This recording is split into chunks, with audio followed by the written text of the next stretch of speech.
Every few years someone writes another 600-page tome trying to explain antisemitism.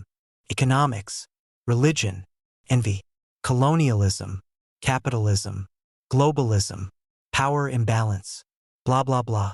Historians, sociologists, psychologists, and theologians have all offered partial answers, but none of them explain why antisemitism appears everywhere, in every era, under every ideology, even in places with no Jews at all. No other hatred behaves like this. No other hatred is this persistent, this universal, or this psychologically charged. No other hatred plagues the left, the right, atheists, Muslims, pagans, Christians, communists, and woke academia alike. There is an explanation. It is simple, uncomfortable, and once you see it, impossible to unsee. Here it is. Antisemitism exists because the Jews symbolize the archetype of God, conscience, and moral law, and many people hate being reminded that limits exist. In other words, Jews stole their freedom to sin. Jews are the archetype of consequence. That's it. Everything else is footnotes. Whether someone is religious or not, the Jewish people hold a symbolic role in world culture. The bringers of ethical monotheism. The origin of the Ten Commandments. The root of Christianity and Islam. The people tied to God, conscience, and moral obligation. You can reject religion entirely, but the archetype remains. It's inherited culturally. Jews symbolize moral boundaries, and people resent boundaries. That resentment is the psychological fuel of antisemitism. There are two types of atheists. There are natural atheists, people who simply don't believe. No anger, no trauma, no hostility. And there are ex-religious atheists, people still fighting the God of their childhood. Guess which group produces antisemitism? You can't punch God, but you can punch the people who introduced his laws into the world.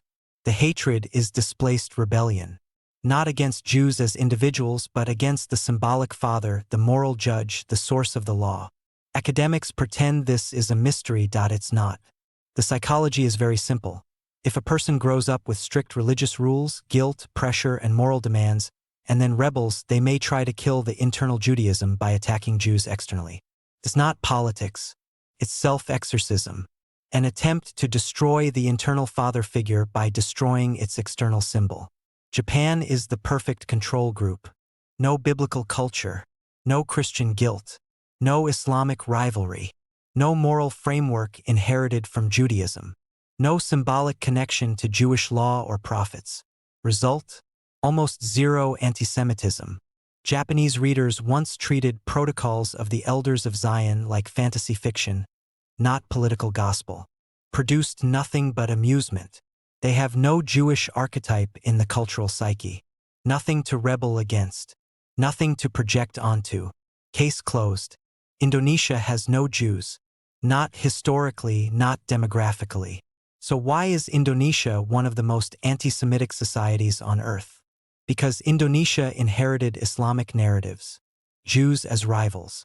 Jews as prophet skeptics. Jews as the older brother who refuses the new revelation. Jews as the symbolic obstacle to religious perfection. Indonesia has the archetype without the people. And that is all antisemitism needs. This is the cleanest laboratory proof my theory is correct. Every ideology, once it becomes utopian, eventually crashes into reality. And reality contains moral limits.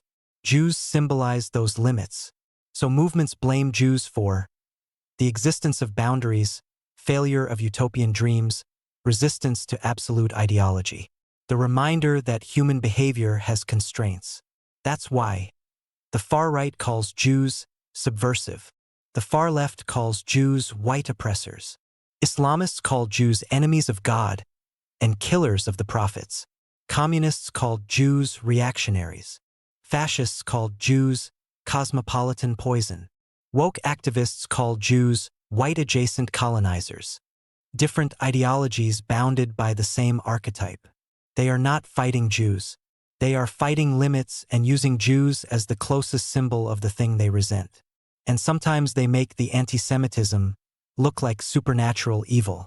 'Cause in some sense, it is. Add this factor. Western law is partially Talmudic.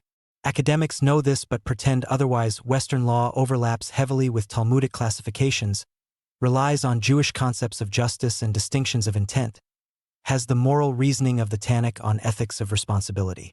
It also adopted evidentiary standards, judicial argumentation, and proportional justice. People don't consciously know this, but they feel it, and nothing triggers resentment like living inside a moral architecture you secretly want to break. The overlap doesn't reduce antisemitism. It intensifies it. Antisemitism doesn't exist because Jews are powerful or rich or different or conspiratorial. Paradoxically, antisemitism isn't even about the Jews. It's about the human struggle with moral limits. People resent guilt, judgment, responsibility, commandments, boundaries, conscience, and consequences.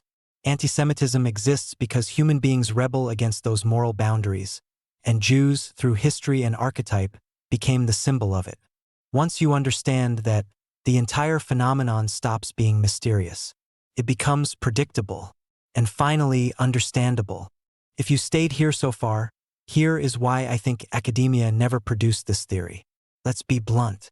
Academia didn't miss this explanation. It avoided it like the plague. Because academia hates acknowledging Jewish centrality with the vigor of the generic groyper on Twitter. Admitting Jewish influence on Western law, ethics, and identity explodes their ideological hierarchies. They'll credit literally anyone: Greeks, Romans, Marx, Foucault, tribes in Papua, before admitting Judaism partially shaped the West. I don't like to point it out, but academia is built on anti-Semitic thinkers. Marx, Heidegger said, Foucault, these are the foundational saints of modern departments. My theory contradicts their worldview deeply. It will always be ignored, overlooked, and dismissed. We cannot ignore that academia hates explanations rooted in human nature. And, frankly, human nature as a concept.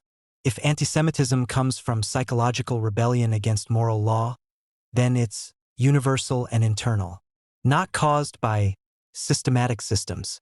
This destroys entire careers built on power theory nonsense.